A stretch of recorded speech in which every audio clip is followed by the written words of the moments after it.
အားလုံးပဲမင်္ဂလာညချမ်းပါရှင်ကျမတို့ရဲ့ကိုစောကြီး YouTube Channel ကနေပြန်လည်ကြိုဆိုလိုက်ပါတယ်ဒီနေ့တော့ကျမကစာရေးဆရာဦးဖုံးဓာတုရဲ့ပန်းသနတ်ဆိုတဲ့စာအုပ်ကလေးတွေကကြာရနံ့ဆိုတဲ့စာပိုက်ကလေးကိုဖတ်ပြပါရစေရှင်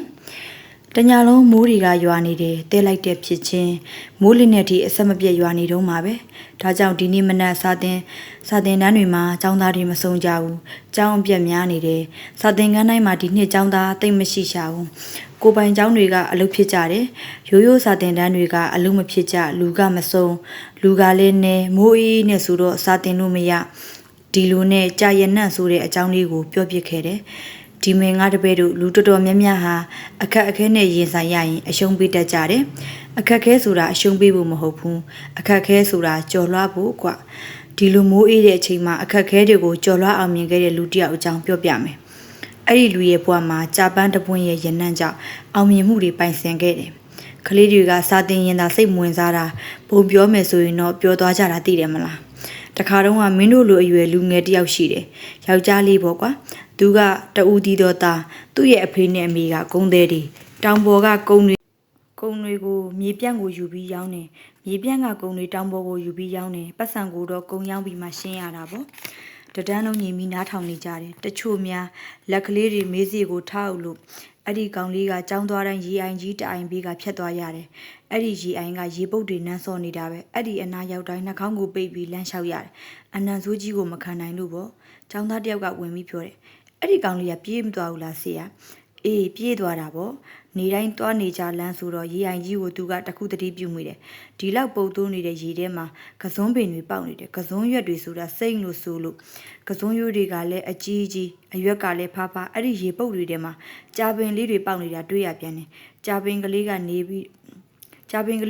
းတော့ကြာပန်းလေးတွေပွင့်လာတယ်ကြာပန်းလေးတွေကတင်းပြပြရနံလေးတွေထုတ်ပေးတယ်နေကင်းမှာတော့ကြာပန်းရဲ့ရနံကမတိတာဘူးညအချိန်ဆိုကြာရနံကိုတိတာစေတယ်သူနှာခေါင်းကလည်းအဲ့ဒီရနံကိုရင်းနေတယ်ဒီတော့ပုတ်တိုးတဲ့ရနံနဲ့အတူမှုပြက်တဲ့ရနံကိုလည်းရောထွေးပြီးတော့သူခံစားတတ်လာတယ်ဆရာသမီးကကြာပန်းမြင်ဘူးတယ်ဆရာအေးဟုတ်လားအဲ့ဒီကြာရနံလေးကိုရှူရှိုက်ပြီးတော့ကောင်လေးကဒီလိုတွေးတဲ့ဒီလောက်ပုတ်တိုးတဲ့ရေထဲမှာဒီလောက်မှုပြက်တဲ့ပန်းရနံဖြစ်နိုင်ပါမလားပေါ့တဒန်းလုံးကကျွန်တော်ကိုစိတ်ဝင်စားနေကြတယ်ဒီလိုနဲ့တနေ့မှာတော့သတင်းဆိုးကြီးတစ်ခုကြားရတယ်အဲ့ဒီကောင်လေးရဲ့အဖေနဲ့မေကကုန်းကူးသွားရင်လမ်းမှာကားမှောက်ပြီးနှစ်ယောက်စလုံးတည်ဆုံးသွားတဲ့ကောင်လေးကငိုတာပေါ့လောကကြီးမှာသူတယောက်တည်းကျန်တော့တယ်လေသူမိဘနှစ်ပါးရဲ့အလောင်းတွေနဲ့အတူဘာတွေတွေ့ရတယ်လဲသိလားအကျွေးစည်ရင်တွေပါလာတယ်ကွာသိလားဟာကောင်းလေးတော့ဒုက္ခပါပဲနားထောင်နေတဲ့ဘဲတွေစီကအဲ့ဒီလိုအတန်ထွက်လာတယ်ကဲနားထောင်ကြဟုတ်တယ်ကောင်းလေးတော့ဒုက္ခပဲအသက်ကငငယ်ရွယ်အဖေမေကလည်းမရှိတော့ဘူးအကျွေးတွေကလည်းဆက်ရအောင်မယ်ဒီလိုနဲ့စိတ်တက်တွေကျသွားတာပေါ့ကိုတက်သေးဖို့ဆုံးဖြတ်လိုက်တော့တယ်သူမြင်တွေ့နေကြရေဘုတ်အိုင်ကြီးတွေကိုခုံဆင်းပြီးတေးမယ်လို့သူဆုံးဖြတ်လိုက်တယ်ရေဘုတ်အိုင်ကြီးနားရောက်တော့ဖနက်ကိုချွတ်လိုက်တယ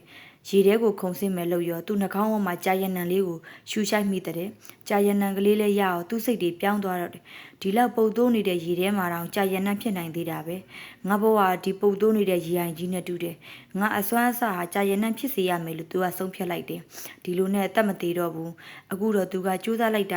ကျောင်းသူတယောက်ကထိုင်ရကမထားပဲကျွန်တော်ကိုမေးတယ်အဲ့ဒီကောင်လေးဘာဖြစ်သွားလဲဆရာပြောမှာပေါ့သူကတအားကြိုးစားတယ်နောက်ဆုံးမှာတော့တထေးကြီးဖြစ်သွားတယ်သူကမနဲ့အိယာထားတိုင်းဖះမဆူတောင်းတဲ့အောင်မြင်ခြင်းဆိုတဲ့ရောင်စုံပန်းလှလှလေးတွေဟာအခက်အခဲဆိုတဲ့ဥယျာဉ်ထဲမှာပွင့်ဖူးတတ်ကြပါတယ်ဖះကြော်ကြားခြင်းဆိုတဲ့ရနံ့တွေဟာပြဿနာဆိုတဲ့ဥယျာဉ်ထဲမှာရှူရှိုက်ခွင့်ရကြပါတယ်ဖះ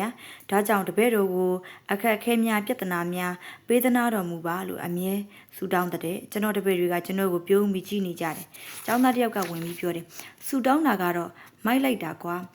ဒီလိုပဲညအိယာဝန်တိုင်းဖះမှာဒီလိုဆူတောင်းပြန်တဲ့အခက်ခဲဆိုတာငရုတ်သီးနဲ့တူတဲ့ဖះဆက်တော်ဆက်တယ်ဒါပေမဲ့အဲ့ဒီရတာကိုကြိုက်တယ်ဖះညအိယာဝန်တိုင်းအခက်ခဲတွေကိုကောင်းအောင်ပြီးအိတ်ခွင်ပေးပါဖះဒါမှသာအောင်မြင်ခြင်းအိမ်မက်တွေကိုမခွင့်ရမှာပါဖះ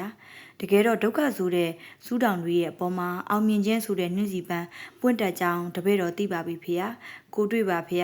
ဒါကြောင့်တပည့်တော်ကိုဒုက္ခများပေးသနာတော်မူပါလို့အမြဲဆူတောင်းတဲ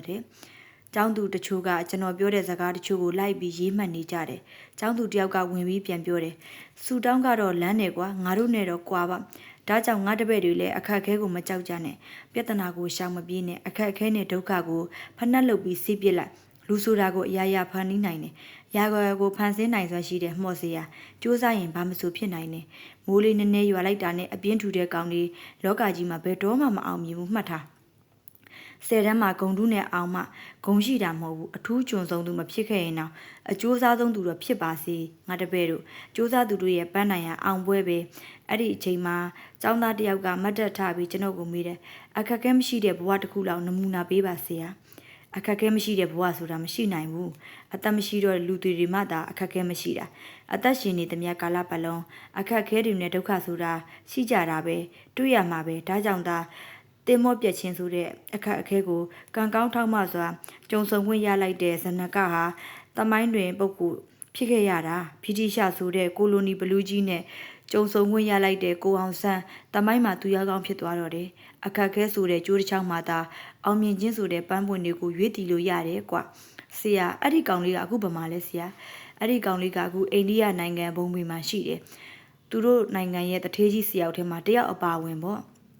တတန်းလုံးကမိုးအေးနေဆိုတော့ကျွန်တော်စကားကိုနားထောင်ပြီးပြောနေကြတယ်ဒီတော့မှတ်ထားအခက်အခဲပါလဲကျွန်တော်ကဗဇက်ကအီမေးလ်ကုန်းကိုမေးပြီး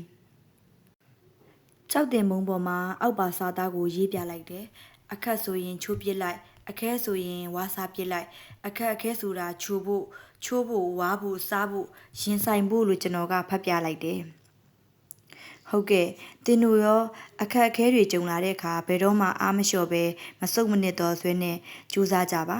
အခုလိုမျိုးအဆုံးထိနားထောင်ပေးလို့ကျေးဇူးတင်ပါတယ်ရှင်ဖတ်ချင်တဲ့စာအုပ်ကလေးများရှိရင်လည်းကွန်မန့်မှာရေးခဲ့လို့ရပါတယ်တင်တို့ရောကျမကူဖတ်ပြတဲ့စာလေးကိုနားထောင်ပြီးဘ ഹു တုတတစ်ခုရရှိနိုင်ပါစေကောင်းမွန်သောညချမ်းတစ်ခုဖြစ်ပါစေရှင်ကျမရဲ့စာလေးကိုကြိုက်နှစ်သက်တယ်ဆိုရင်တော့ကျမရဲ့ YouTube Channel လေးကို Like and Subscribe လေးလုပ်ပေးသွားဖို့တောင်းဆိုပါရစေရှင်